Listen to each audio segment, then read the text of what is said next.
The Faith I Live By, a devotional by Ellen G. White. 7 Last Plagues. When the poor and needy seek water, and there is none, and their tongue faileth for thirst, I, the Lord, will hear them.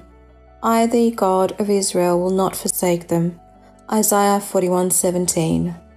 When Christ ceases his intercession in the sanctuary, the unmingled wrath threatened against those who worship the beast and his image and receive his mark will be poured out.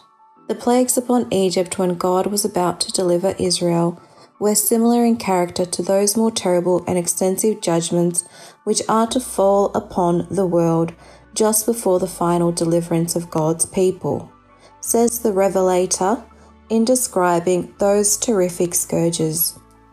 There fell a newsome and grievous sore upon the men which had the mark of the beast and upon them which worshipped his image. The sea became as the blood of a dead man, and every living soul died in the sea. And the rivers and fountains of waters became blood. Terrible as these inflictions are, God's justice stands fully vindicated. These plagues are not universal, or the inhabitants of the earth would be wholly cut off.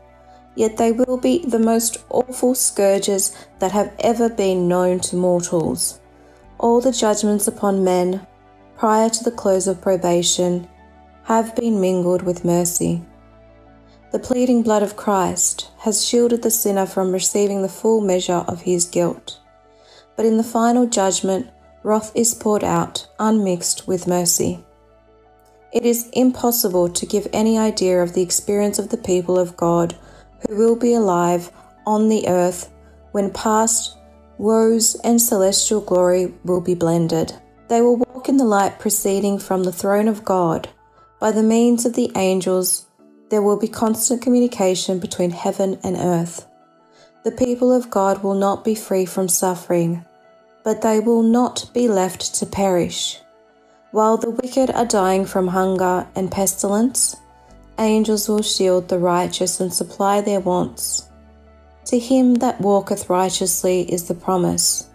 Bread shall be given him, his waters shall be sure.